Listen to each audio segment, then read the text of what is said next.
So, for the second night in a row, I find I'm having a problem sharing. So please share for me. I don't know what is going on with my computer exactly, whether it has anything to do with my computer or just with Facebook.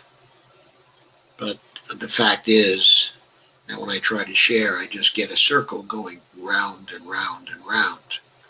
And by the way, how's my sound? Is it okay? Should be. All my indicators are right for that. But I'd appreciate someone telling me whether I have sound or not. Thank you for coming, Dolores. It looks like you are one of only two folks here at this point. Hi, Kay. How are you? Oh, thank you, Dolores. Okay, that's really great to know. So, okay, that's cool. So, I'm going to get right to it. There's a lot to do. Please do share and try to get us a few more people so we can have a good conversation tonight when we go on. I take it there must be a lot happening. I'm not up on that. I've been spending the day basically preparing this, but that's all right. That's the way it goes. So,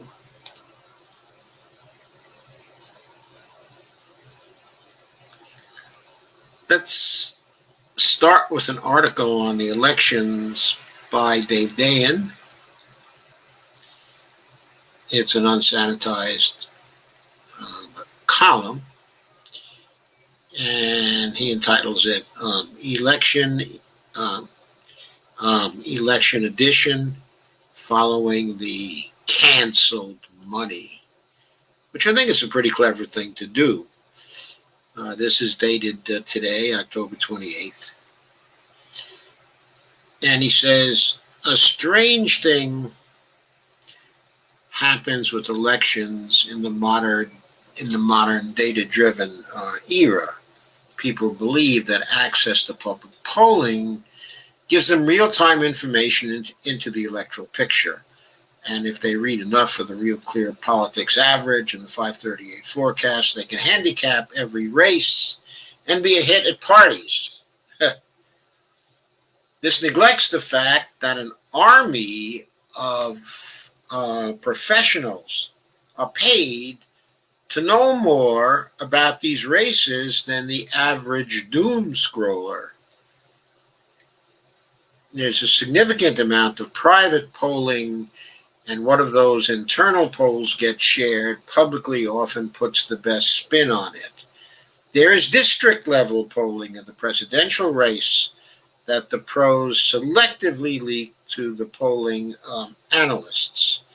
David Wasserman of the Cook Political Report has talked a lot about that this year and how it shows critical deficiencies for Trump in a way it did not in 2016. One shorthand for how the pros think about their chances in various races is to look at their late-game decisions for moving around money. Campaigns cancel ads or move a bunch of money and ads into races in late October, and that information can be found. When the House or Senate campaign arms of the presidential campaigns or outside groups with a lot of money to spend make sudden moves late, the assumption is they're reacting to something. With limited funds, they want to maximize them and not waste them on an obviously out-of-reach race. At some level, the ad cancellations are more accurate than the polls on the big questions of who will win easily and who's still in a fight. So what does that tell us right now? Let's start with the presidential race. The big story yesterday is that the Trump campaign pulled most ads out of Florida for the final week. The RNC picked up some, but not all the slack. Trump is focusing ads largely on 4 Northeast and Midwest states. These are Michigan, Minnesota, Ohio, and Pennsylvania. I've had the impression, by the way, and this is not from Dave, this is a commentary by me, or commentary by me. The impression I've had is that both Michigan and Minnesota are currently in the bag for Joe Biden, and that Trump is wasting money there. That maybe Pennsylvania is a little less in the bag, but even Pennsylvania is pretty much in the bag. And maybe Trump at this point should be just trying to hold Ohio and maybe move to other states where he has a better chance. But it seems to me his efforts in Michigan, Minnesota, and Pennsylvania are probably not going to bear fruit. But of course, he has more inside information than I, or his campaign managers do, so there it is. That's what he thinks anyway, that he can productively spend in Michigan, Minnesota, Iowa, and Pennsylvania. Notice no Wisconsin there. No Wisconsin, but we'll cover Wisconsin in just a minute. Biden, armed with a bigger war chest, Joe Biden has much more cash right now than Trump. Wall Street has been flooding his coffers. Is spreading money around liberally in pretty much every close state except for Texas. You have to separate out the fact that Trump's grifter campaign stole a bunch of the campaign dollars and put them at a disadvantage, and that Biden has a huge lead in cash on hand. This says to me a few things. First, Trump's campaign has given up on Wisconsin. By the way, there is that poll that appeared just yesterday in Wisconsin. I believe it was yesterday anyway. Maybe it was this morning, that showed Wisconsin with a Biden lead of 17 points, 57-40, which, if that's at all accurate, is a terrible surprise. Anyway, Trump's campaign has given up on Wisconsin, which is in the same region as the states he's competing on air, but is getting no money. Second, Trump's team feels he can get away without much ad support in many states he won in 2016, like Florida, Georgia, North Carolina, and Arizona, especially the latter three. But according to the polling averages right now, Biden's ahead in North Carolina, and he's ahead in Georgia. And I think he was even ahead in Florida by a little bit, and in Arizona, but he was ahead in all four, according to polling averages. So I think it's a bad sign for Trump that he's not putting in any ad support in those states at this point. Now, third, Biden's camp has a lot of paths to victory and doesn't need Texas to be on the list of them. However, Mike Bloomberg has supplemented what Biden is doing with a $15 million ad buy in Texas and Ohio, based explicitly on his own polling. So notice this. Mr. Bloomberg hates Trump enough, or is so opposed to Trump, that he's spending $15 million of his own bucks based on, I don't know how much more, on his own polling. Anyway, Dave says, so maybe Biden's just letting outside groups do the work there. Maybe. But Kamala Harris is visiting several cities in Texas on Friday, so maybe Biden feels that Harris campaigning and Bloomberg with the ads is enough to maybe carry Texas. Or maybe Biden thinks that this deck is stacked against him to such an extent in Texas that he won't be able to carry the election, perhaps due to Houston, where there's only one drop box for the whole county. only one drop box for the whole county, forcing people to go out and vote in person if they've not already done so. And Dave points out travel patterns is another tell from campaigns that goes beyond the polling. And Dave then goes on, says, advertising in presidential races have questionable impact. Everyone knows who's running, and most people have made up their minds. At the district level, this is much more critical. The parties have an idea of who can actually win and who can't, and are ruthless down the stretch in positioning resources. Sometimes they're wrong, but it's a good guide to what they're thinking. First off, for Democratic congressional candidates, a swamping Republicans on the air by more than 2-1. GOP candidates have no chance of winning against Democratic celebrities like Maxine Waters and Alexandria Ocasio-Cortez are the only ones spending large amounts of money, more than some Republican Senate candidates. So notice what he's saying there. I don't think that sentence is very graceful. GOP candidates with no chance of winning are the only ones spending large amounts of money against Alexandria and Maxine. And they're spending more than some Republican Senate candidates to get out these two House people that they hate so much. Dave goes on, that makes the GOP outside groups much more critical. The Congressional Leadership Fund, the main House Republican super PAC, is propping up Republican House candidates in Texas 22, New York 22, Virginia 05, and Minnesota 01. 3 of those are defending Republican-held seats. Only New York 22, where Claudia Tenney is a former congresswoman seeking her seat back, would be a pickup. The CLF made a late ad buy in the district of Cheri Bustos. But she, of course, was the chairperson of the Democratic Congressional Campaign Committee, who for a long time wouldn't support any of the progressives. She represents a somewhat purple district, and the CLF is trying to dislodge her. Good luck, Congressional Leadership Fund. Please get rid of Cheri Bustos. That would be great for us. That would be big for bragging rights, but doesn't necessarily change the overall picture, says Dave. The National Republican Congressional Committee just made a $14 million ad buy in 28 House races. Only 10 of them are currently held by Democrats.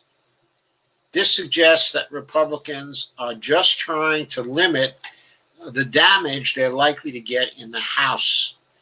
Daily Cost Elections has put out a triage tracker, quote unquote, showing last-minute ad cancellations. Republicans and Democrats canceled their late ads in the main the second district, showing confidence that Representative Jared Golden, who won that district in 2018, has that sewn up. So that is good news. Another reason why it's good news is because the second congressional district, of Maine, is one that carries an electoral vote with it, and it would be possible for Trump to win that particular vote. But with Jared Golden running strong, it suggests that no, Trump is not going to win in the Maine second. That was my comment on that. Okay, the DCCC canceled reservations for incumbents in the Pennsylvania 8th, the Michigan 8th, the Michigan 11th, and the Texas 7th, expressing confidence in those seats. Democrats think they're going to win in those seats, that their incumbents are good to go in those seats.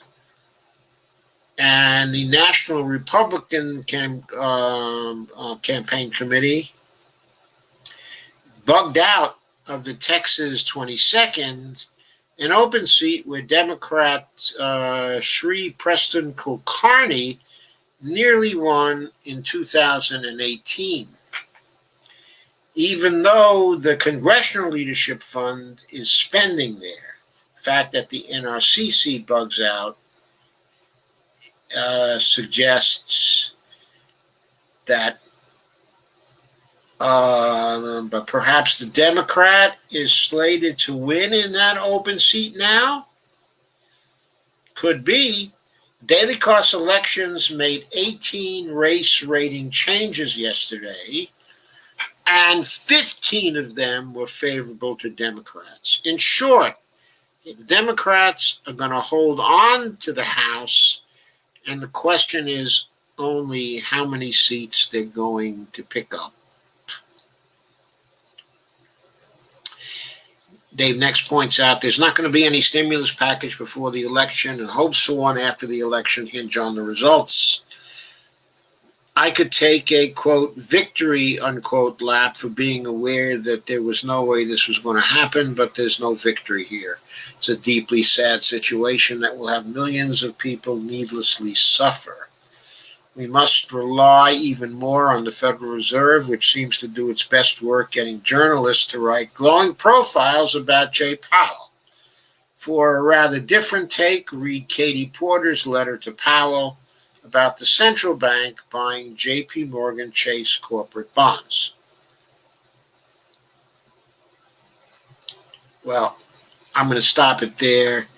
I thought that was very illuminating on what the state of play is in the down ballot elections, and as such, I had the feeling that that was very important and was worth spending some time on. There's Steve Wolfbrand. Hey, Steve, and hey, Carmen. Hey, we're up to 9 people. Pretty cool. Thank you for sharing. Keep on sharing, please, as much as you can. Kay says Bernie is having a climate change town hall now. Yeah. It's hard to compete against the Bern. It really is. I don't like having to compete against the Bern, but I got a program, The show must go on. So, well, that's my philosophy anyway.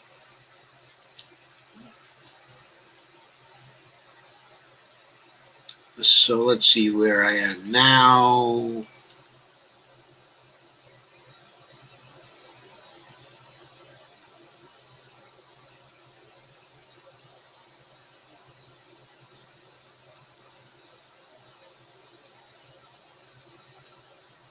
The next piece is from Truthout, and it deals with the down-ticket elections.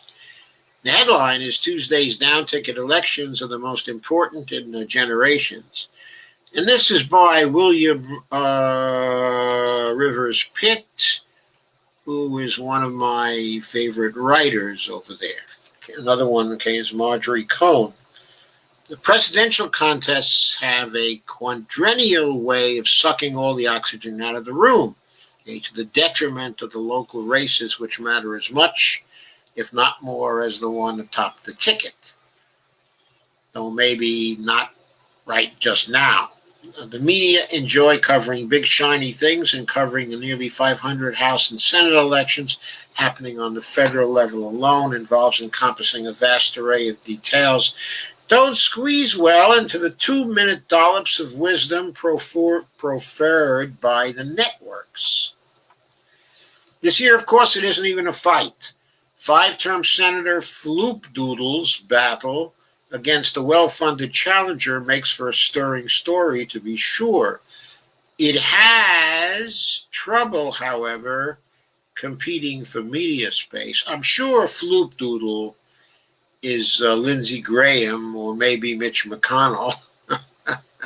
It has trouble, however, competing for media space with a White House that has declared the COVID-19 pandemic to be over, even as the U.S. reports 500,000 new cases in the last week alone. What a farce, right? It's over. It's over. It's going to be over. It has trouble competing with the Trump campaign that is already running Facebook ads declaring the president the winner of next week's election. Both of those things happened yesterday. So yeah, Senator Floopdoodle can take a number. The Floopdoodle kind of story is what local press is for. I suppose, though, that precious institution has been withering and dying for years now. The down-ticket races are where the ball game resides in terms of effective presidential governing. This has never been truer than it is today. How we go forward as a nation and as a species is on the ballot this Tuesday, right alongside every House member and a third of the Senate. 3 scenarios leap to mind. 1. In defiance of the polls again, Trump wins re-election and the GOP managed to maintain its Senate majority, after which COVID will continue to rage unchecked, while vital issues like climate disruption remain unaddressed. 2. Joe Biden wins, but the Democrats fail to take the Senate, ushering in 4 years of getting nothing done. 3. Biden wins big enough to bring the Senate in with him.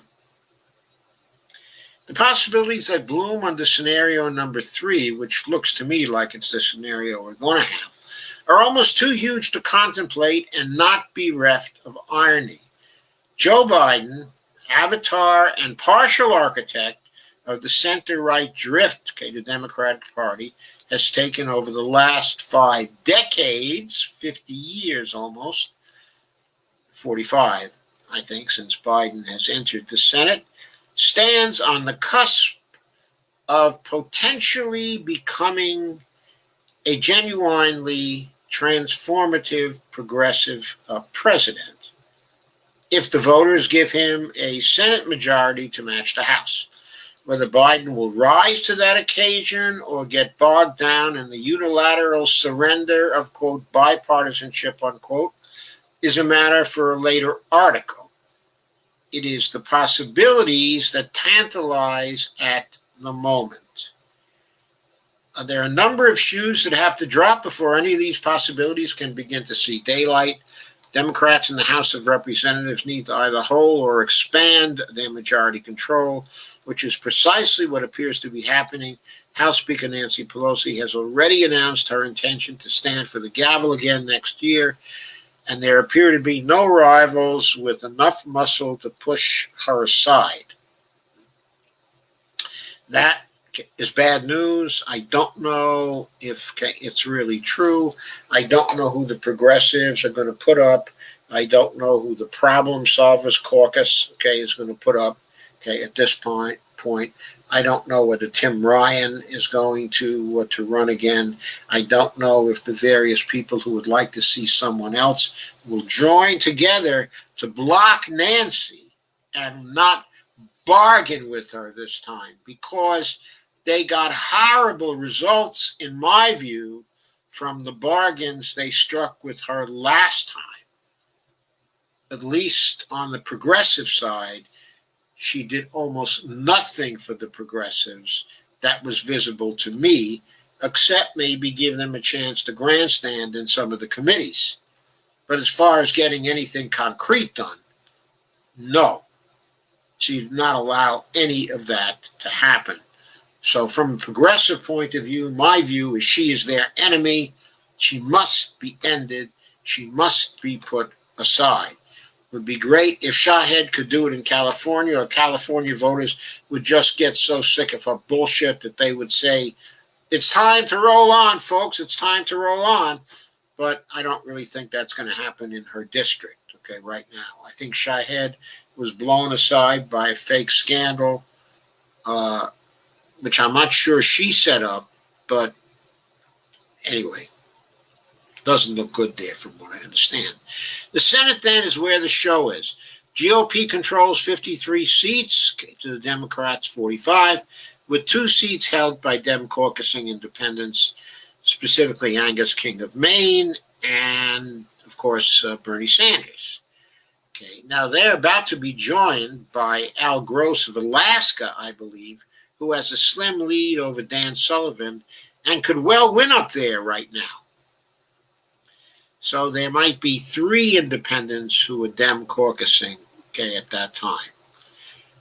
I think Al Gross is a pretty lefty, but he never came out for Medicare for All. He's a doctor himself, okay, a medical doctor. To go on, and Senate President Mike Pence holding the potential tie-breaking vote. There are 35 senators running for re-election this time, 23 Republicans and 12 Democrats, giving the latter a downhill run advantage from the go. The real Democratic advantage this year is Donald Trump, who campaigns in favor of his own resounding defeat better than any other 3 people combined. The simple existence of Trump at the top of the GOP ticket is a millstone around the necks of GOP senators hoping to keep their jobs, one that grows heavier by the hour. I don't know if I completely agree with him that. I think the heavier millstone is probably 20 of their own compatriots who the last thing they evidently want to do in their lives is give the American people any help. And you couple them with Mitch McConnell, and you end up with a disaster in the Supreme Court and with a disaster when it comes to helping people during the COVID crisis. So I think that's the millstone around their neck. Anyway, quote, Democrats need a net gain of 4 Senate seats to win the chamber if Biden loses, reports CNN. Assuming Democrats lose, in Alabama, which CNN has consistently ranked as a seat most likely to flip this year, they need to flip 5 other seats. But if Biden wins the presidency, they need a net gain of only 3 since the vice president breaks ties in the Senate.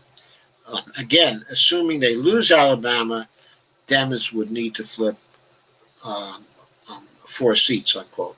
I think that's very optimistic because Dems won't be able to get done the things they think they need, or some think they need to get done, unless they have a lot more senators, than that. If they have a net gain of only 3 and the vice president is breaking a tie, in the Senate, do you know what kind of power Joe Manchin is going to have? Kyrsten Sinema, is going to have? There are too many conservative Dems. I mean, one of them is going to be out in Doug Jones, the person, of Doug Jones, but there are just too many conservative Dems. They will extract very high prices for any progress that can be made in 2021. To know this, all you have to do is look back to the prices they were able to extract from Democrats in 2009 and 2010, when it came to stimulus, when it came to health care, when it came to any hope of energy legislation at that time. They were just impossible to deal with in order to get their votes, which Obama was constantly trying to get because he was getting filibustered, and he didn't want to try to get around the filibuster by ending the filibuster. So he was bargaining with the 57th and 58th and 59th senators he needed to pass particular bills. It was ridiculous. Arizona, Colorado, Maine, and North Carolina appear at present to be the most likely states to serve as the definitive 4 should Biden prevail and Democrats not lose more than Doug Jones' seat in Alabama. Yes, Dems look very strong in those particular races, but they look strong in a lot of other races too. I mean, looks to me. Anyway, Martha McSally, Arizona's incumbent senator, has been trailing her opponent, former astronaut Mark Kelly, in the polls since he first entered the race, and trails today by 5. According to the latest Predictive Insights poll, Kelly, husband of former Representative Gabby Giffords, has also enjoyed a stupendous fundraising advantage over McSally from the beginning. Arizona is one of many states where Trump is dragging down every other Republican on the ballot. Colorado GOP incumbent Cory Gardner is likewise facing a large polling deficit against his opponent, John Hickenlooper. The latest Morning Consult poll has kicked Hickenlooper, leading Gardner by 50 to 42. That same poll shows Biden leading Trump in Colorado by a galloping 16 points. In Maine, GOP incumbent Susan Collins is paying the price for her shameless flip-floppery during the Brett Kavanaugh confirmation process last year, and for every other instance of the same over her 3 terms in office.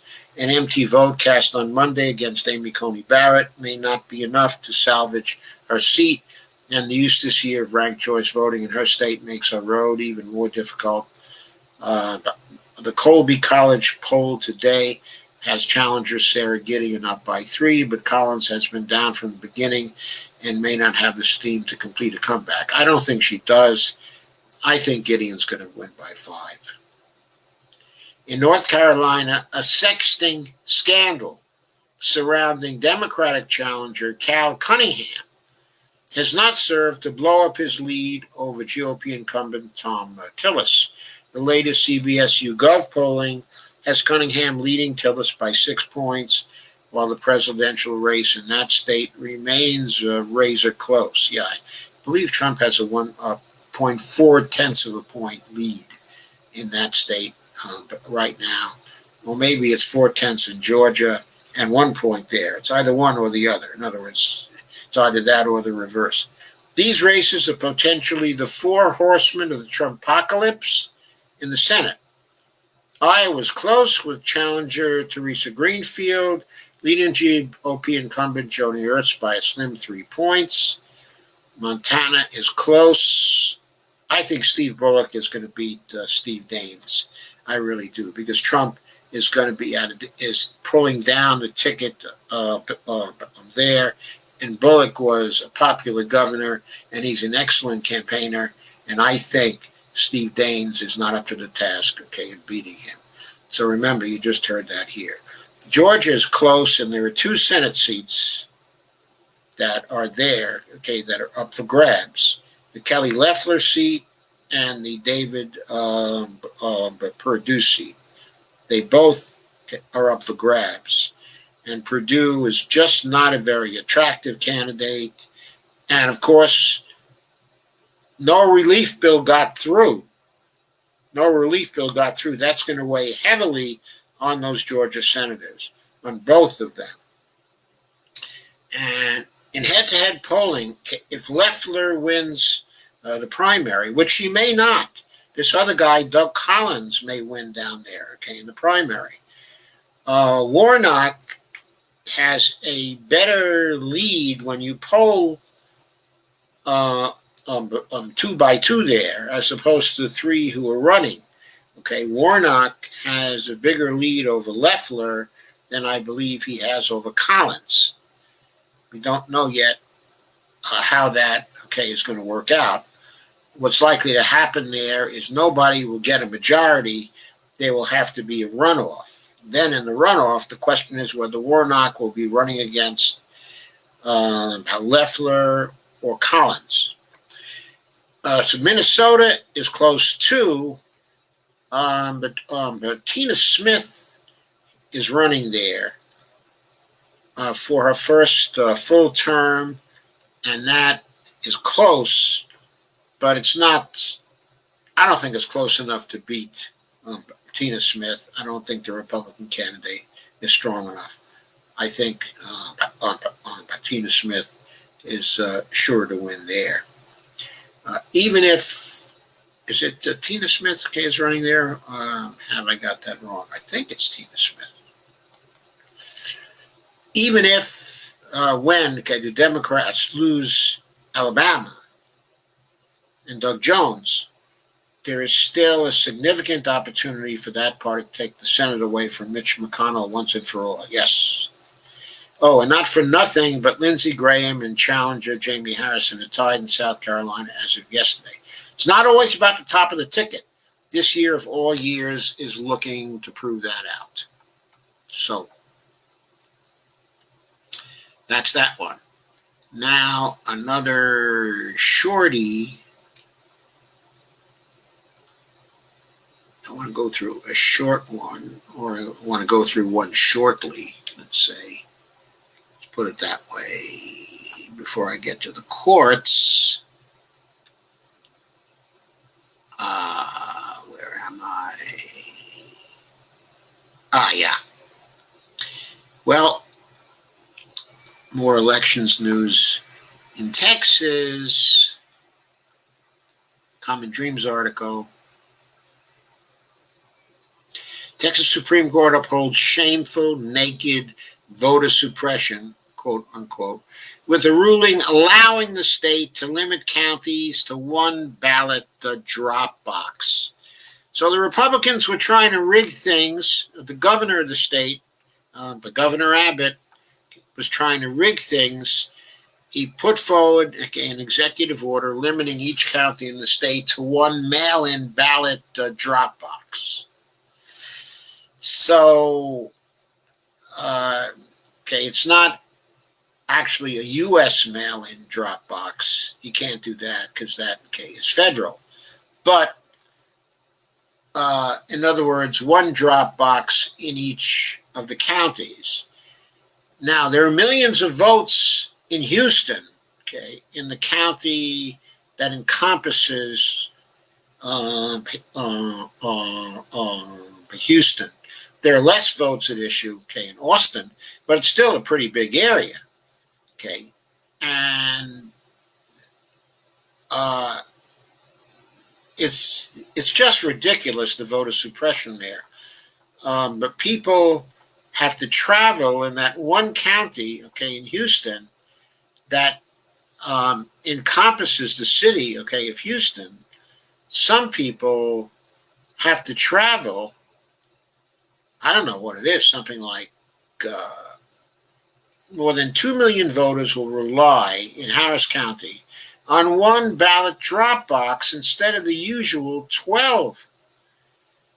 There's a single drop box covering 1,700 square miles there. And, of course, in Houston, there are a disproportionate amount of black people. So what is Abbott trying to do?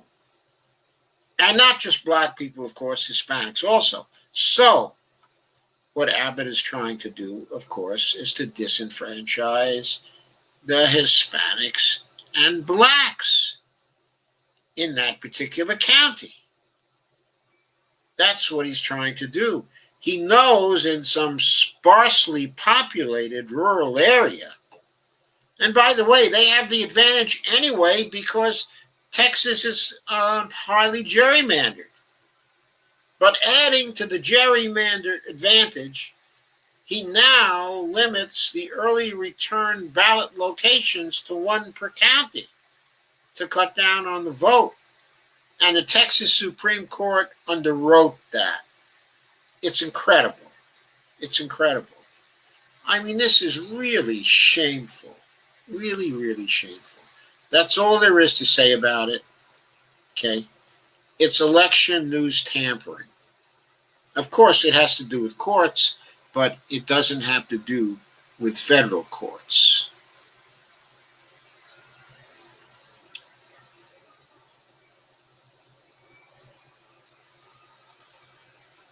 But there is some federal news on the elections front that's not about the courts, and that's about a top federal election official correcting Trump.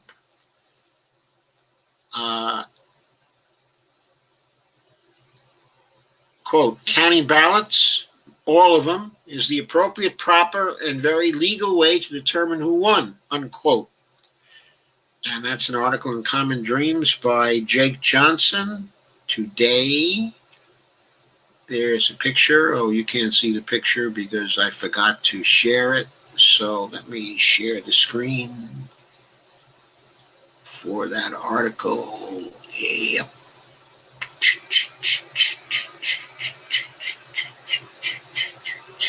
There we go. Nice shot. Someone holding up a sign, colorful sign saying every vote counts. What's your voting plan? These are some activists. Members of the activist group Rise and Resist gathered for a press conference outside NBC News and Fox News in Manhattan on October 22nd, 2020. Guess they couldn't find a Texas photo for this. Countering Donald Trump's false suggestion Tuesday that tallying votes after Election Day is unlawful, a top official, and another big lie by Donald Trump, right, at the U.S. Federal Election Committee said that, in fact, counting ballots, all of them, is the appropriate, proper, and very legal way to determine who won. And the head of the FEC, okay, a lady by the name of Ellen Weintraub, said, quote, an election is not a reality show with a big reveal at the end.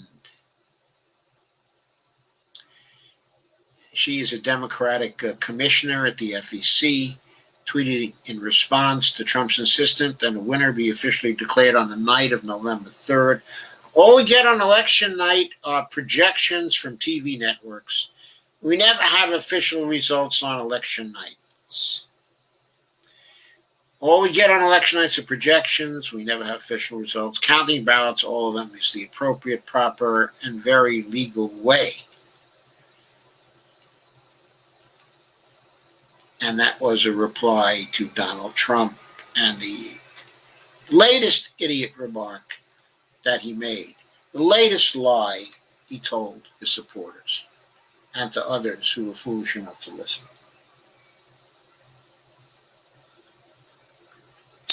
And of course, this is about his trying to falsely declare victory on election night and dismiss as illegitimate legally submitted ballots counted after November 3rd. Those concerns were intensified by Brett Kavanaugh, who wrote a concurring opinion in the Supreme Court late on Monday, riddled with falsehoods. Anyway, that opinion, and of course the opinion of the majority, and the decision of the Supreme Court, barred the battleground state of Wisconsin from extending its absentee ballot deadline. The decision means the ballots received by Wisconsin officials after Election Day cannot be counted, even if they are postmarked by November 3rd. So think about how angry that you would be if the tax authorities were suddenly to say, if your taxes are not in here by April 15th, then you'll be counted as late in filing your taxes, even if they're postmarked by April 15th. So in other words, it's okay to have a postmark by April 15th when it comes to paying taxes, but it's not okay when it comes to voting, according to Brett Kavanaugh. In his opinion, Kavanaugh declared that absentee ballots arriving after Election Day, which is allowed in more than a dozen states, could, quote, flip the results of the election, unquote. But as Justice Elena Kagan noted in her dissent, quote, there are no results to flip until all valid votes are counted, unquote. And nothing could be more suspicious or improper than refusing to tally votes once the clock strikes 12 on election night, unquote. And she added, quote, to suggest otherwise, especially in these fractious times, is to disserve the electoral process, which of course is what Kavanaugh wants to do, because he doesn't believe we live in a democracy. He believes we live in a corrupt republic where people can cheat the people in all manner of ways in order to disempower them in favor of the elite. Slate's Mark Joseph Stern warned late Tuesday that, quote, by deploying so many falsehoods in his 18-page opinion, Kavanaugh sent a signal to lower court judges. Uphold voter suppression at all costs, even if you have to ignore or contort the factual record to do it, unquote. Trump's dozens of hackish judicial nominees will hear his message loud and clear, said Stern. Quote again, at least one member of the Supreme Court is willing to construct a fantasy world that is utterly detached from our grim reality of mass disenfranchisement.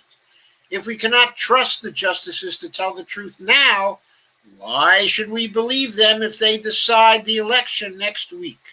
Unquote. A very good point. Of course, we're not going to believe them. As soon as we frickin' can, we're going to impeach them. And this brings us to the courts. Nice transition to the courts, eh? So,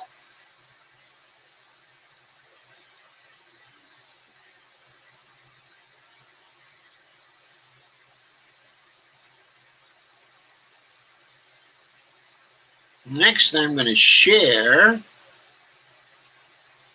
another very good piece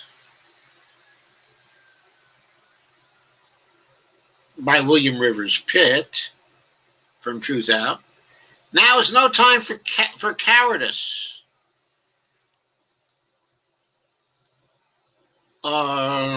Abolish the filibuster and expand the court. Another one by William Rivers Pitt, this time October 27th. And he says, Mitch McConnell and his cohort of conservative allies believe the elevation of Amy Coney Barrett to the Supreme Court is the capstone move in their long game between Barrett creating a meaty 6-3 conservative majority on the High Court and the more than 200 right-wing judges the GOP Senate has elevated to the bench. They think they have cemented the rule of a wealthy white minority for another generation at least. Who knows? They may even be right, says Pitt. I don't think they are. But let us go on. There's no doubt that Justice Barrett is all progressive nightmares made flesh, a gut punch replacement for the beloved Justice Ginsburg, and a setback of enormous proportions. She is the doom vote on any number of crucial issues, and now a key part of Donald Trump's final firewall if next week's election isn't cut and dried and is plunged into the courts. The final stop on that train is now Trump campaign headquarters, marble pillars, and all. Well, there's a way to stop her being the doom vote on any number of crucial issues. In fact, there's more than one way. One way, of course, is to pack the court and remove her as the majority vote. A second way is to impeach her for lying during her confirmation hearings. And a third way is to strip the jurisdiction of the Supreme Court from various laws passed by the Democratic Congress that's going to be coming in, hopefully. But going on, Chief Justice Roberts now has the freedom to lean left on upcoming decisions regarding LGBTQ rights, voting rights, guns, and even Roe v. Wade. Barrett has his back. Even if Roberts disappoints the GOP base again, the vote will remain 5-4 in favor of the conservative majority, thanks to Trump's newest addition to the court. Even the most timorous 2016 damaged Democrat is feeling cautiously optimistic about Tuesday's presidential election, though that optimism is hedged by 1,000 potential catastrophes that ring the outcome like an invading army. All know this by now. Yet even if Joe Biden wins so many electoral college votes and the outcome is so clear that no lawsuits make it out of the cradle, Any victory celebration must be tempered by the vivid Democratic Party failure, represented by Justice Amy Coney Barrett and those 200 plus Trump appointed federal judges that Chuck Schumer never opposed. He never allowed them to happen. He never fought it. In fact, on many occasions, he expedited the confirmation of those judges. Why is a total mystery. It doesn't even make sense. He should have been playing at least kabuki with the resistance to those. But he didn't resist them at all. He figured no one was watching. For that alone, he needs to lose the majority leadership.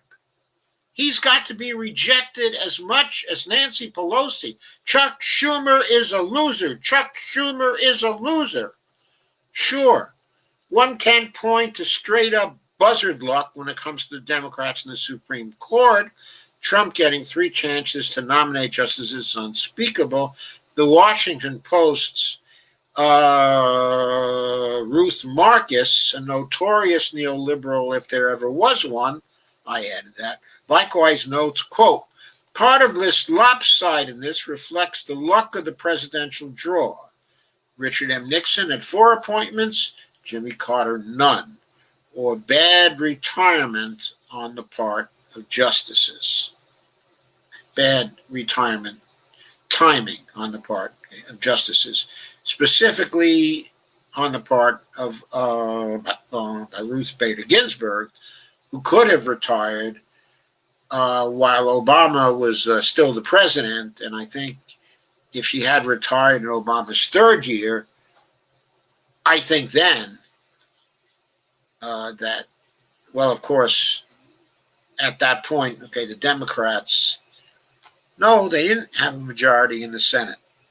So maybe Mitch would have blocked the appointment starting in the 3rd year, saying, in the last 2 years, when the party of the presidency doesn't have power in the Senate, it's perfectly all right to stop them from getting a floor vote on one of their justices. He might have done that. I mean, he would do anything to stack that court, which he did. Anyway, Pitt goes on, that's an excuse, however, and not a reason.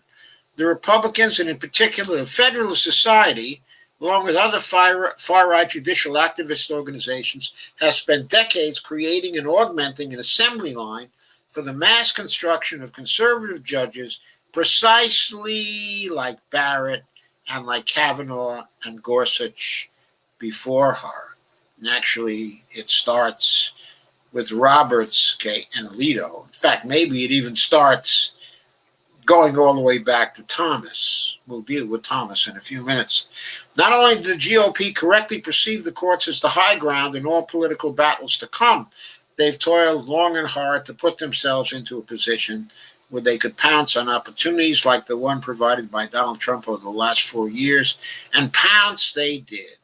Anyone wondering why the GOP establishment has put up with Trump's destructive mayhem for so long can stop asking.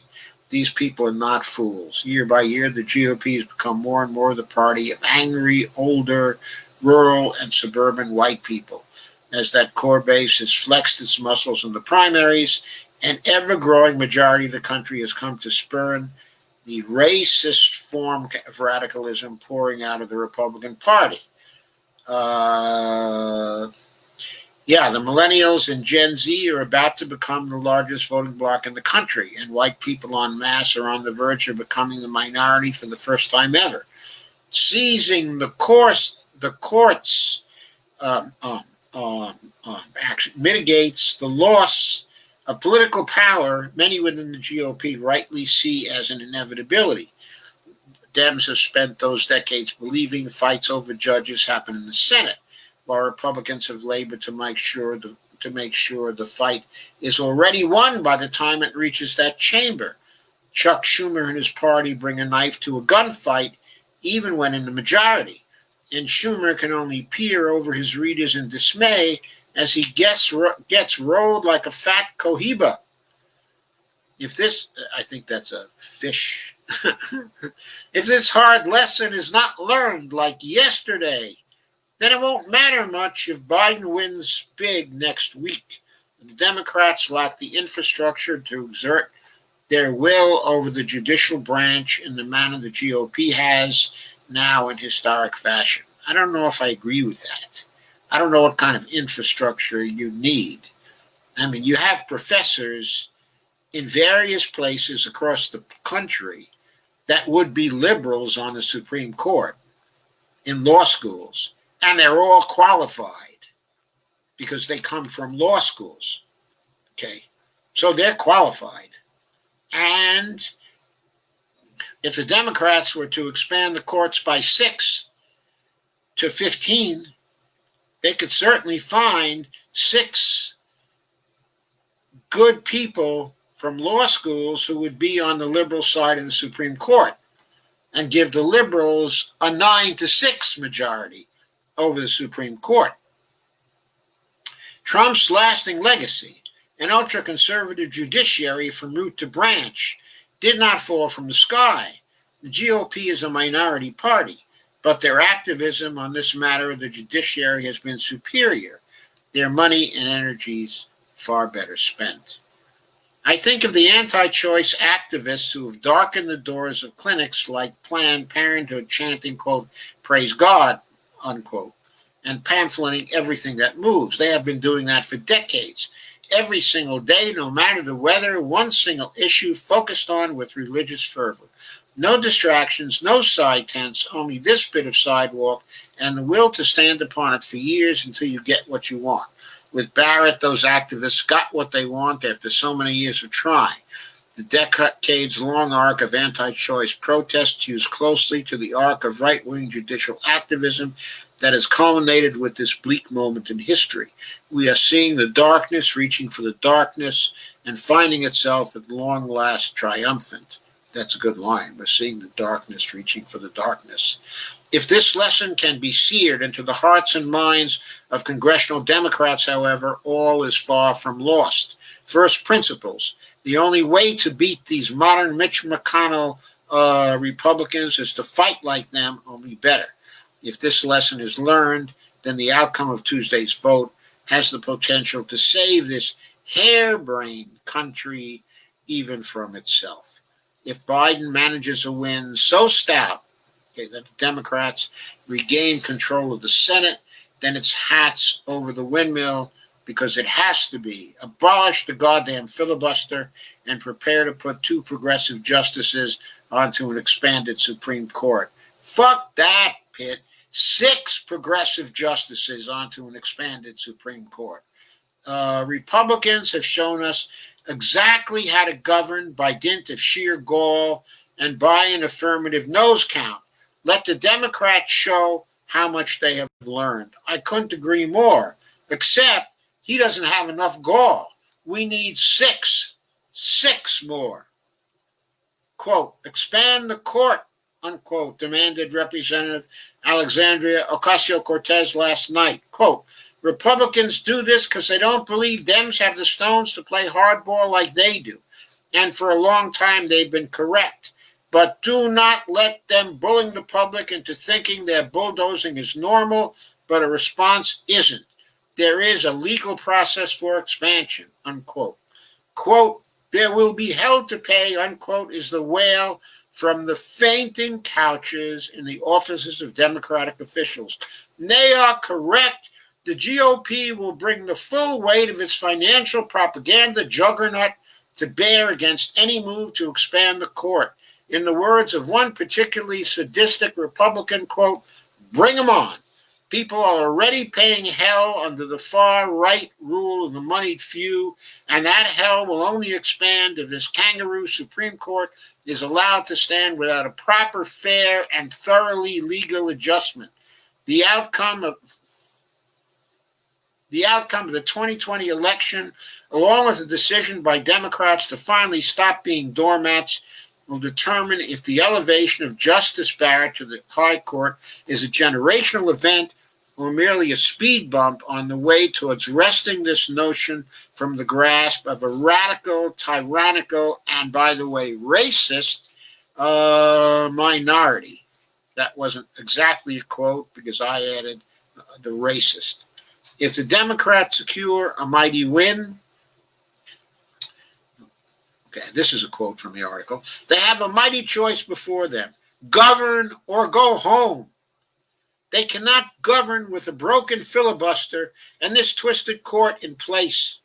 Changing that is the prime priority, or else all other priorities will fall to ashes. It would not be a coup, but a bold and necessary move to make the nation's most powerful court look and act a bit more like the country it serves. That's why we need 6 and not 2. 2. Add 2. He wants to have 2. There's a 6-3 majority. There's a 6-3 majority. And he wants us to appoint only 2. Expand the court. Prepare to put 2 progressive justices onto an expanded Supreme Court. That only makes it 6-5. Are you mad? Mad? Mad? We need 9-6. I mean, you talk about gall. I like everything he said here, except that expanded by 2. I mean, what kind of gall is that? That is just sheer stupidity. If you're going to do it, you might as well be hung for a sheep as a lamb. Come on. Pitt. Anyway, next and last. An article by Bill Blum.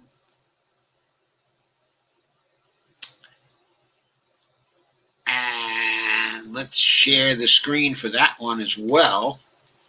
That's a real good one.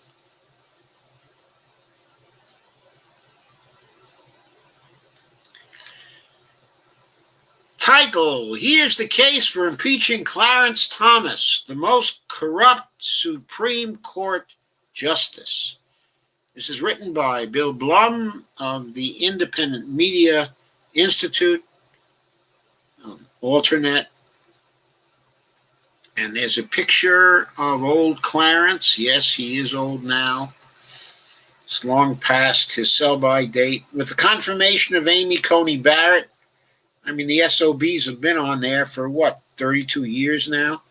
With the confirmation of Amy Coney Barrett, the radical right has completed its long and painstaking project to seize control of the Supreme Court and reshape constitutional law for generations to come. Barrett's elevation will give conservatives a 6-3 majority on the court, ushering a crisis of legitimacy for the third branch of government not seen since the 1930s.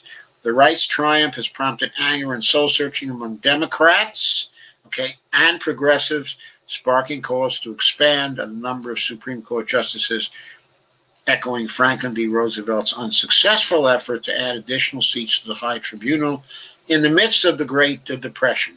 Enlarging the Supreme Court is entirely within the power of Congress, as the number of justices is not set by the Constitution. The court's composition has in fact varied over time, ranging from 6 justices when the Constitution was ratified to 10 in 1863. The panel was reduced to 9 by an act of Congress in 1867 and has remained there since then by statute. While Democrats should definitely demand court expansion if they retake the House and the Senate and hold the House, there is at least one additional step they should take to address the court's crisis: the impeachment of its most corrupt member, Clarence Thomas. Thomas should be impeached on charges of perjury for allegedly lying in his annual financial disclosure statements for over a decade, and more fundamentally for lying in his 1991 confirmation hearings about his disgusting history of sexual harassment. Sorry, he's only been on for 29 years, not 32. Although federal judges are appointed for life, their terms are subject to, quote, good behavior, unquote. Like all civil officers of the United States, they can be removed under Article 2, Section 4 of the Constitution, quote, on impeachment for and conviction of treason, bribery, or other high crimes, and high crimes and misdemeanors, unquote. The impeachment process, we were reminded by the experience of President Trump, consists of two basic steps. First, the members of the House impeach an official by adopting on a simple majority vote one or more articles of impeachment, which treats very much like a criminal complaint or a grand jury indictment. Step two proceeds with a trial in the Senate, which has the power to convict on a two-thirds ballot. Ouster from office follows conviction automatically and cannot be appealed. Only three presidents, Andrew Johnson, Bill Clinton, and Trump, have been impeached in our history, and all were exonerated in their Senate trials. A fourth, by Richard Nixon, resigned in the face of near certain impeachment and removal for his role in the Watergate scandal. The impeachment, by the way, Nixon's role in the Watergate scandal is as nothing to the scandals Trump has had, the multiplicity of scandals that Trump has had, the amount of violations of the Constitution Trump has had. Incredible compared to Nixon. I mean, Nixon did this one thing. That was it. He just was implicated in a burglary. I mean, what is that compared to the things Trump has done? Jeez. The impeachment of federal judges, by contrast, has been far more common. To date, 15 federal judges have been impeached, and 8 have been convicted by the Senate. Indeed, the only Senate impeachment trials resulting in convictions have involved judges. Since 1988, 3 federal judges have been impeached and removed on charges involving perjury. The last judge to be impeached was G. Thomas Porteous, Jr. of the Eastern District of Louisiana, a Clinton appointee who was convicted by the Senate and ejected from office in December 2010 for accepting bribes and, among other derelictions, signing false financial declarations under penalty of perjury. Thomas, if targeted, would become just the second Supreme Court justice to be impeached. In 1804, the House charged Associate Justice Samuel Chase with 8 articles of impeachment for engaging in arbitrary and oppressive conduct and expressing political bias while serving as a trial judge in certain sedition cases during an era when Supreme Court justices also conducted trials. Please note that Justice Thomas and Justices Alito and Gorsuch and Kavanaugh have all exhibited a political bias while serving as judges. Perhaps not in trials, but certainly on the appellate level. They have exhibited tremendous bias towards corporations. That's pretty political at this juncture of the United States. They're corporatist judges, every one of them. Why can't they be impeached for that? That's political bias. An outspoken Federalist and supporter of John Adams, Chase incurred the ire of Thomas Jefferson and his Republican allies. Chase was acquitted the following year in a Senate trial presided over by Vice President Aaron Burr. The Chief Justice of the Supreme Court presides only in presidential impeachment trials. As the Senate website instructs, Chase's exoneration has since been construed to insulate the judiciary, quote, from congressional attacks based on disapproval of judges' opinions, unquote. Guided by the Chase example, an impeachment proceeding against Thomas could not be initiated because of policy differences Democrats may have with him, even though Thomas has demonstrated a flagrant disregard for the constitutional rights of women, minorities, and criminal defendants during his tenure on the Supreme Court. Like Porteous, however, Thomas is vulnerable to perjury allegations. I have to say, I'm sorry. It seems to me if justices of the Supreme Court are guilty of political bias, they can be impeached for that. In other words, there's nothing in the Constitution that prevents that. I mean, one can say guided by the Chase example, but Congress doesn't have to be guided by the Chase example. Congress can do what it wants when it comes to impeachment. The Supreme Court has no say when it comes to impeachment. There is no appeal from an impeachment and a removal from office. There isn't.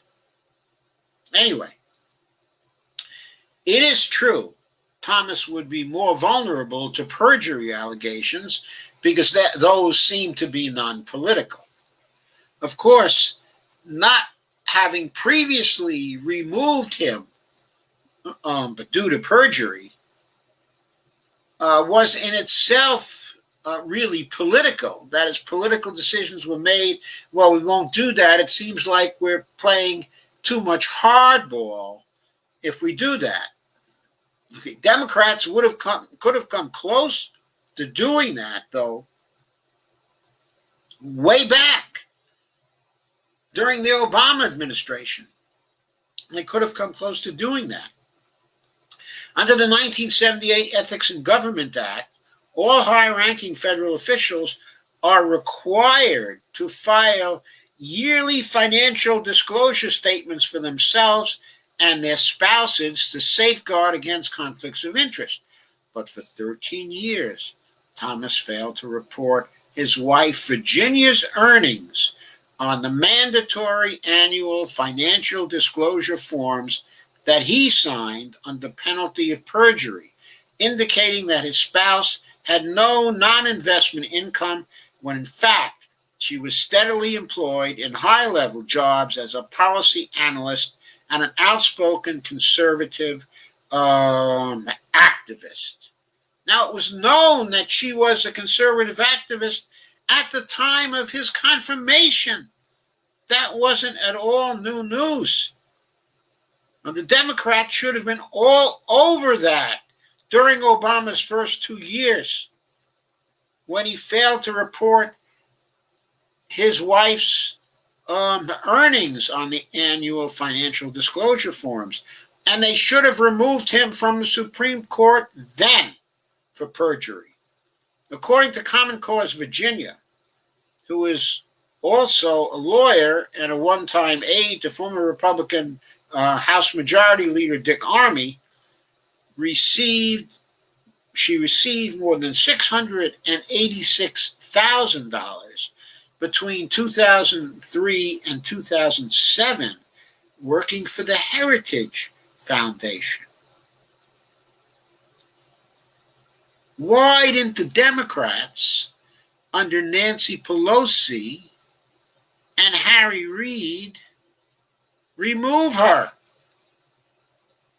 In 2011, claiming incredulously that he had misunderstood his reporting responsibilities, Thomas amended his financial disclosures, which can now be examined on the opensecrets.org website.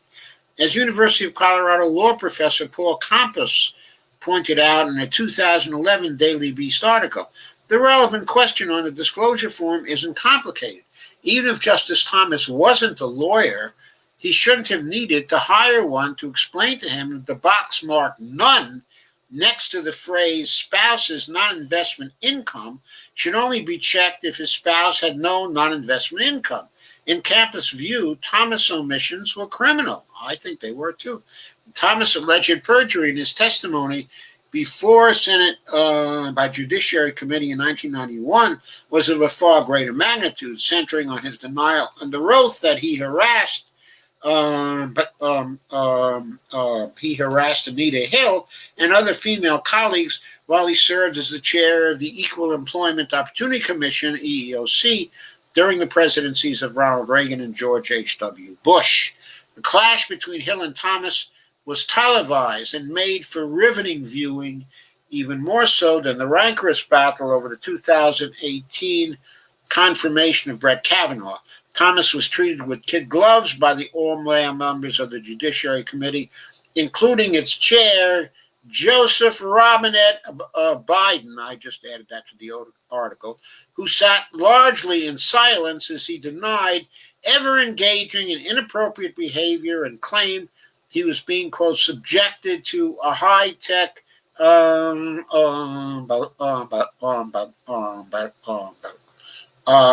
lynching, unquote. Fancy, right? He played the race card. He completely disingenuously, while he was lying about the harassing, played the race card. Hill, who is now a professor of social policy and law at Brandeis University, was treated with scorn and contempt by the Judiciary Committee.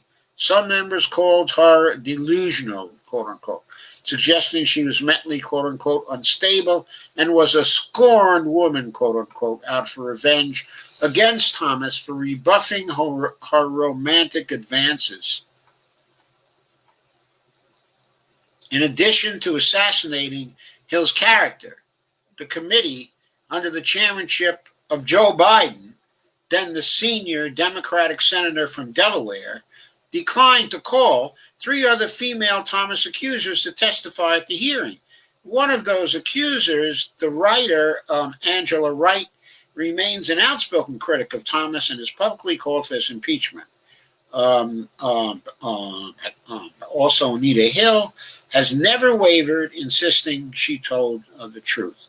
Unlike criminal trials, impeachment proceedings are not governed by statutes of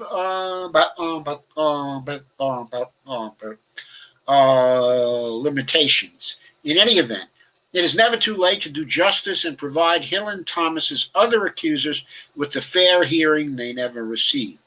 Even assuming Thomas would avoid conviction in the Senate, his impeachment trial would be nothing like the farce of Trump's proceeding, with Democrats holding majority in the Senate and Kamala Harris presiding as vice president. Documents would be subpoenaed and witnesses, including Thomas, would be called to testify. The impeachment of Thomas would also offer Biden a full and final opportunity to make amends for the past. Hey, Joe. Above all, combined with the move to expand the number of seats on the Supreme Court, impeaching Thomas would restore the legitimacy of the judiciary as a bulwark of constitutional rights and send a message that the nation has had enough of Republican efforts to return the country to the dark days before the New Deal and the Civil Rights Movement. Before any of that happens, of course, Donald Trump and his GOP enablers must be defeated at the polls. I think that was a fine suggestion by Blum. I would only add to it by saying they ought to follow that up with the impeachment of Sam Alito,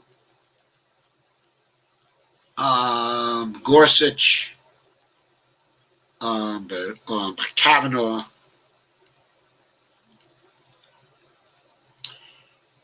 and Amy Coney Barrett.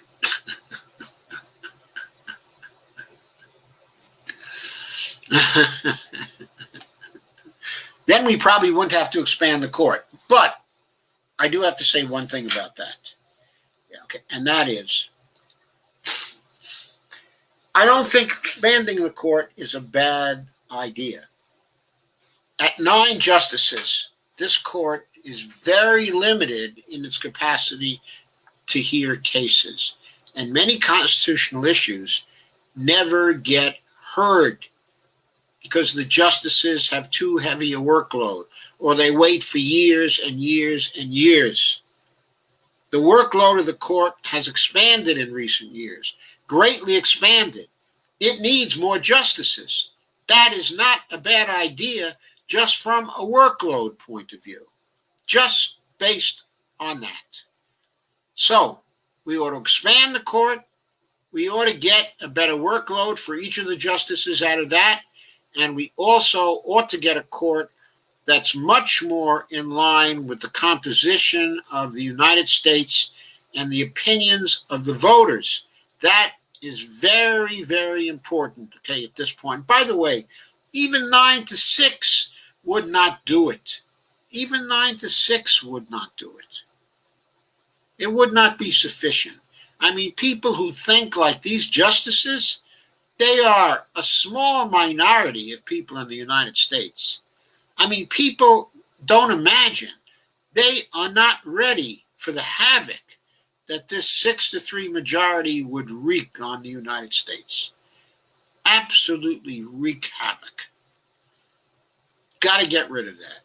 Got to stop it. Okay, that's what I have for tonight. I'm now going to move to your comments. Thank you for remaining and staying.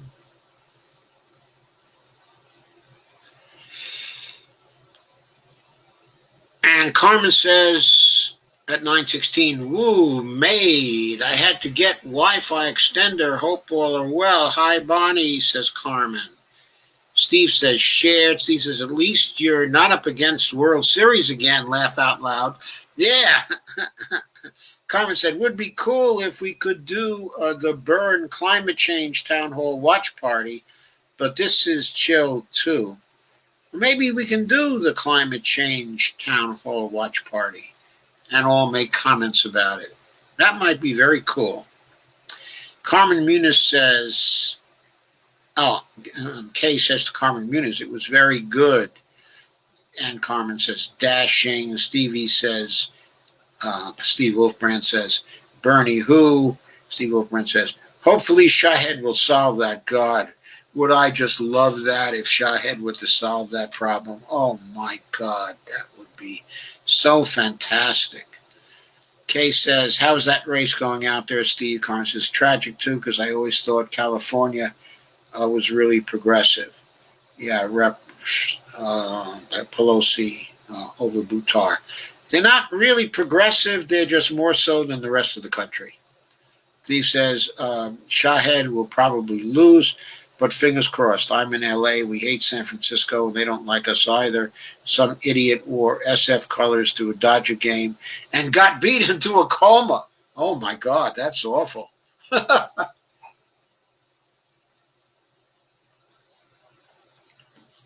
Carrying a New York rivalry out to the West Coast.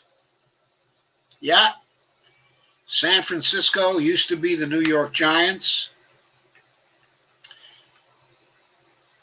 And the Brooklyn Dodgers became the LA Dodgers. I still remember that. That was within my lifetime. We lost two great teams in New York with rich traditions. What do we get instead? The Mets. The Mets. Steve says, could be you've heard of the shy Trumpers? No. The Hill wrote, quote, don't believe the polls, Trump is winning. Who at the Hill wrote that? Who at the Hill thought that Trump was winning? Because it's not just the polls. It's the way they're spending money. It's the signs of what the campaigns are like that people are seeing, okay, and observing. There are a whole bunch, okay, of indications that Trump does not have a chance. It's just not the polls and the polling average this time. Those are in agreement with a lot of other indicators. Got to keep that in mind. Could be you've heard of the shy Trumpers. I don't think the Trumpers are shy anymore. They might have been shy in 2016 when it comes to admitting they were Trumpers. They ain't shy after 4 years of Trump. Carmen says, no, I haven't heard of that, but I saw a headline saying something about, quote, hidden Biden voters, unquote. Steve Wolfbrand said Lisa Savage. Kate Clark Ride said, California state run by rich and elite Dems. I listened to Anna Kasparian, TYT, and Jacobin. She tells the truth about living in California. Yeah, my daughter tells the truth about living in California, too. She knows how the state is run as well. And Carmen says, well-off snobs. Huh? Yes, there's 3 of them in the basement with him. There's about three of them in the basement with Biden. Kay says Newsom just okayed more fracking leases as his state burns. And Newsom's fucking crazy. San Francisco people are the rich and snooty or homeless that poop in the streets, says Steve Wolfbrand. Carmen says unheard of. Kay says, yep, not the progressive paradise it used to be. Carmen said, where have all the flowers gone? Kay says, been gone since the greedy 80s, since Reagan. Yeah, Reagan took over California after he left. He didn't quite take it over while he was there, but he took it over after he left, and he went national. Steve says, I've sent donations to Paula Jean Swearingen. Hope those hillbillies do the right thing, but they probably won't. I don't know. I haven't seen any polling from West Virginia. Nobody seems to be polling there. So we may not know what's going on there. She's got as strong a ground campaign as is possible there, a very strong network there, and of course you know how energetic she is, and how energetic her network is. Kay says, but West Virginia needs her badly. They sure do. Carmen says, I read Austin is very progressive. Who knew? Oh yes, it's very progressive because of the university. It's a university town. And there are lots of progressives at that particular university. That's where Jamie Galbraith is. Texas is huge. It takes forever to get from point A to point B. Yep, Kay says, from what I hear, Austin is getting very blue. It's always been very blue. Steve says, apparently everyone except you. Kay says, traffic is awful out there too. Steve says, Austin has been progressive for a long time. The rest of Texas, well, you know. Steve Fulper says, on the contrary, Doc, the MSM moves to declare a winner on election night. Ratings. Yeah, the MSN loves to declare a winner, okay, on election night, okay, for ratings. But this time, I don't think the MSM is going to follow Trump about it. Okay, because if they continue to cover day after day after day, they'll get even more in ratings. So far, most of the MSM is backing off of that this time.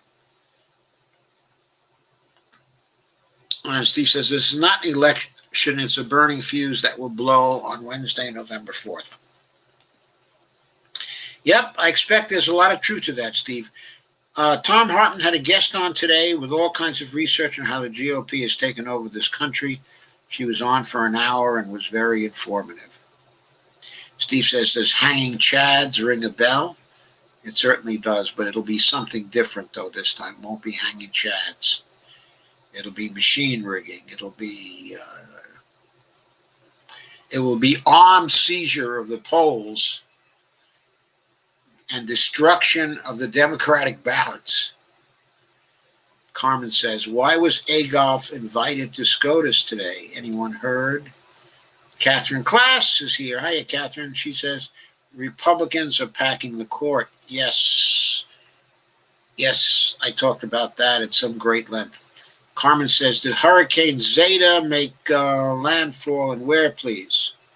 Steve says, but Barrett might not be that bad. I was impressed by her testimony.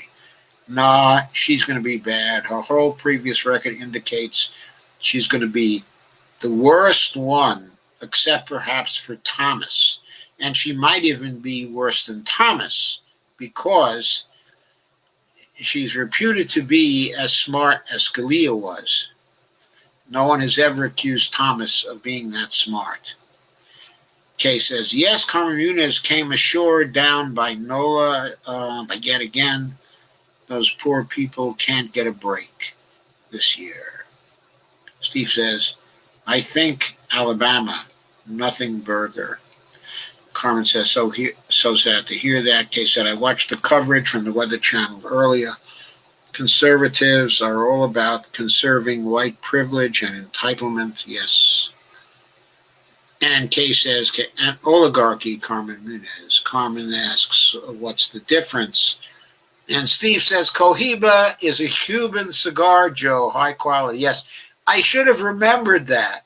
I should have remembered that, yes. Big fat Cohiba. So it wasn't a fish. It was a Cuban cigar. That's great. So they're going to roll Chuck Schumer like a big fat Cuban cigar. That's good. Kay says, oligarchy is a corporate owned thing. My father smoked cigarettes, hardly ever cigars.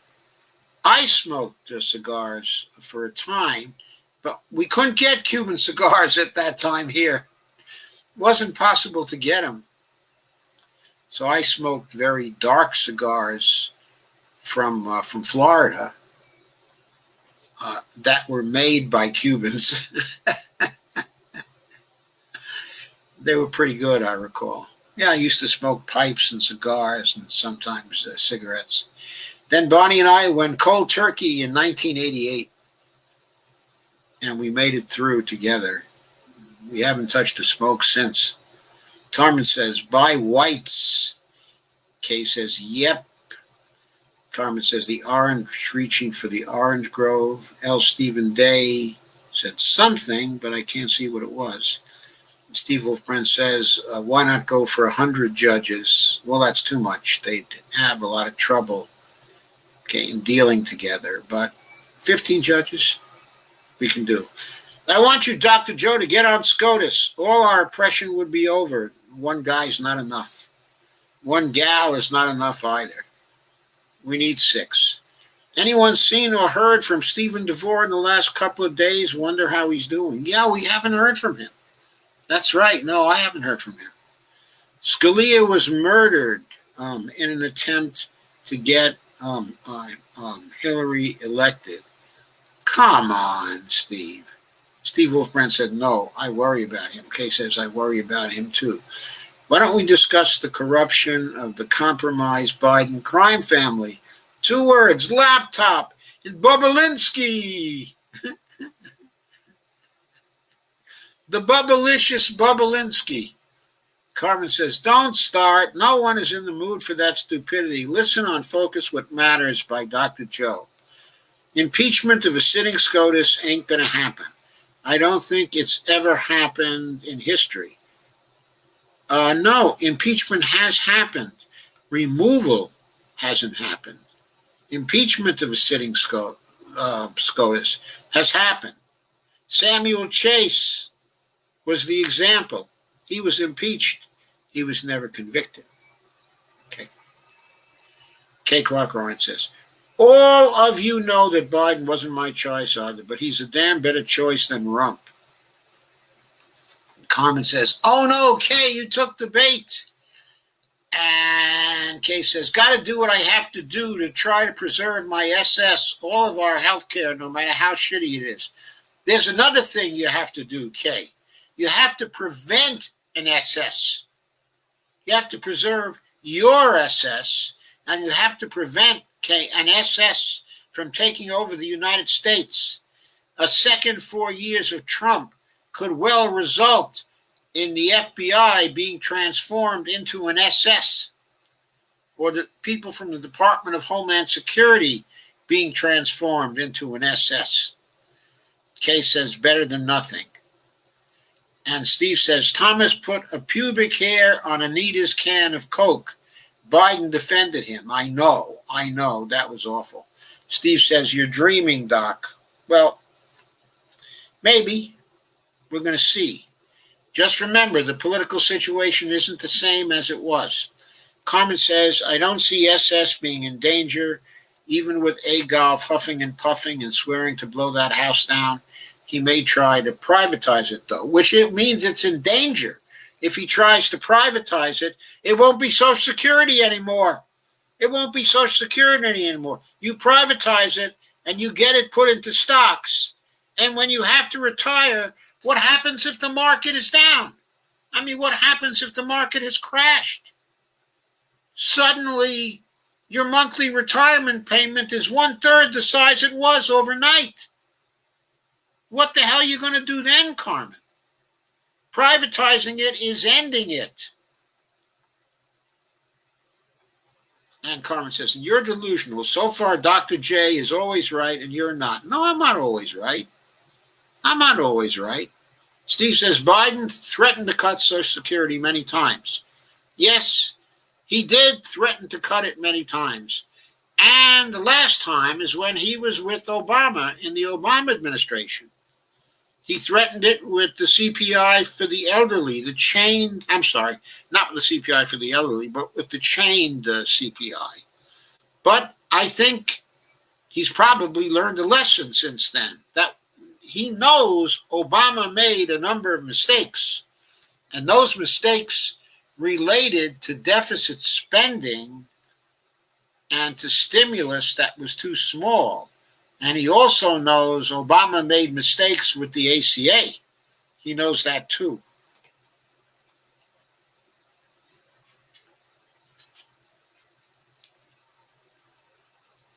Where was I? I scrolled.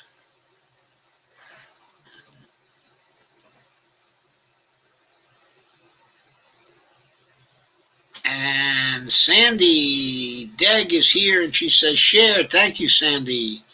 And Kay says, it will be gone. Trust me, the GOP have been trying to get rid of it since it was started. Yes, they have. Since it was started. They have been implacable enemies of Social Security, except during the Eisenhower period. Kay says, I know Steve, but he has changed his mind. And Steve says, the SCOTUS doesn't always break along party lines. It's supposed to be nonpartisan. It doesn't break along party lines. I never said it did. It breaks along corporate, non-corporate lines. It breaks on the lines of the corporates against the people. Almost always. That is the partisan bias in the Supreme Court.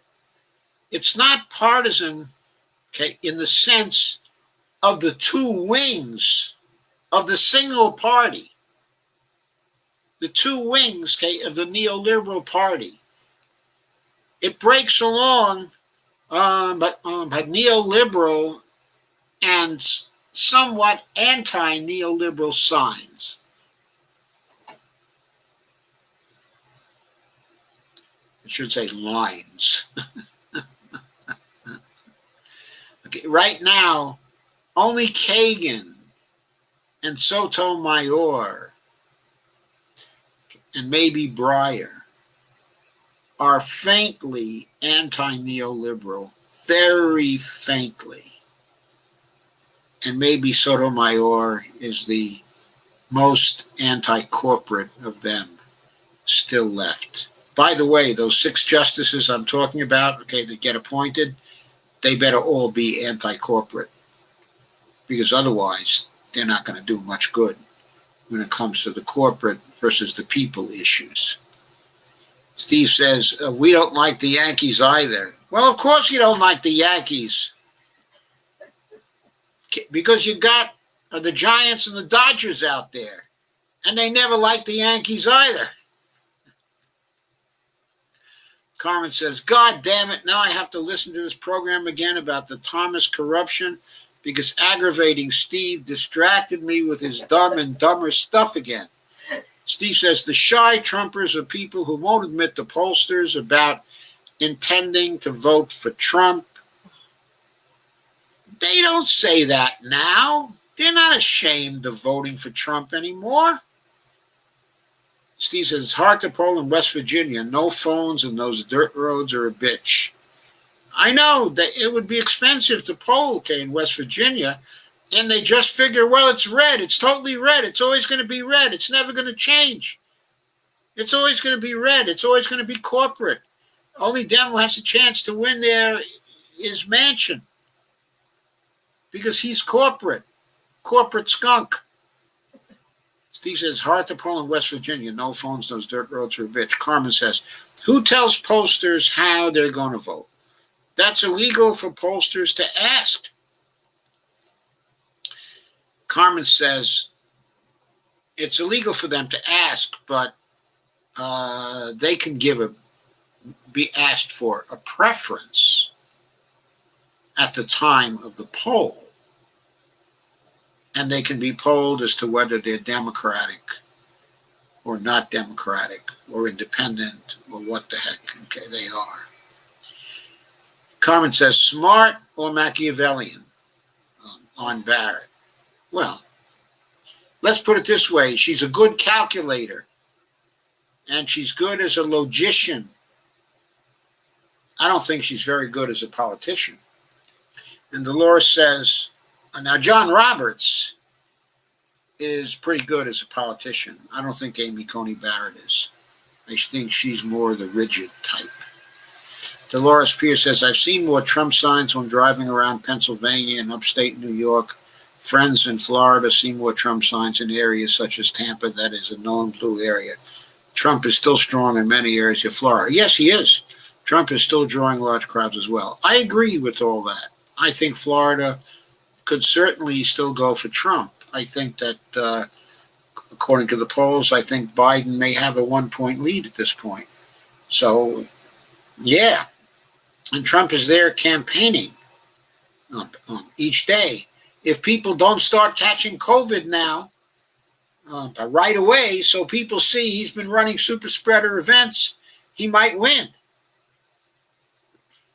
Carmen Muniz says, I bet Lewinsky knows something about Cuban cigars.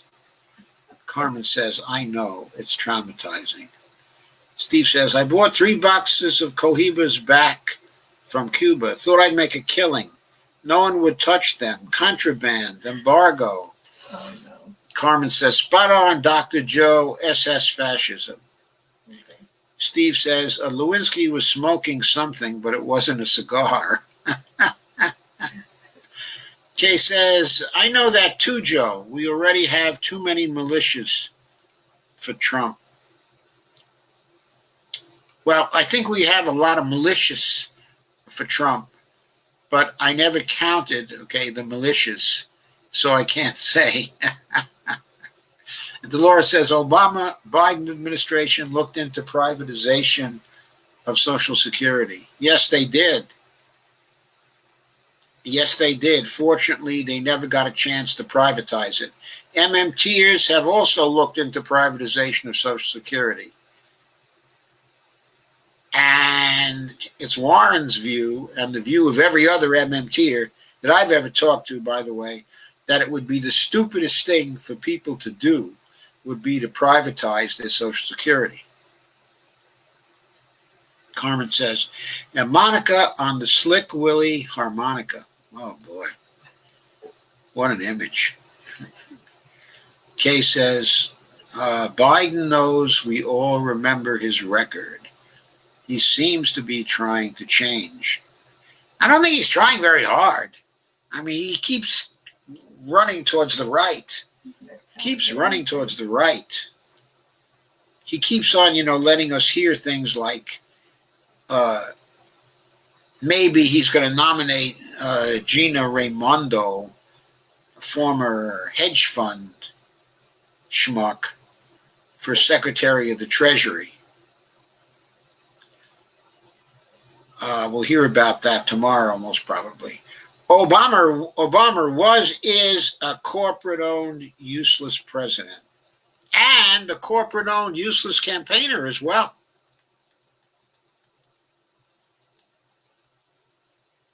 And Steve Wolfbrand said, and Monica wore knee pads to work every day. Oh. Still, Yes. actually, Bernie did really well in West Virginia.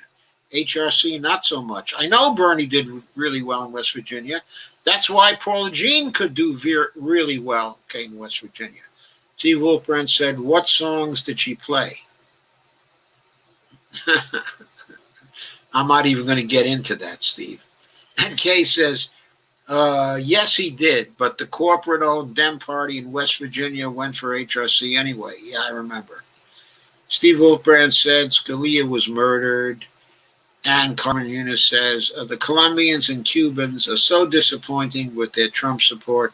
because they don't understand that democratic socialism is not communism. Well, I'll tell you, Cuban communism is a lot different today than it was during the early 1960s also. So, I think we're at the end of your comments. So that's kind of it for tonight. Thank you very much for coming, and thank you very much for staying. Those who have stayed nearly from the beginning to the end, thank you very much. Thank you for sharing, everybody. Share as much as you can. I'll see you tomorrow with another big show, and I'll be posting a progressive short take as well. Steve says, "What are you smoking, Carmen? Can you send some?" And on that note, good night.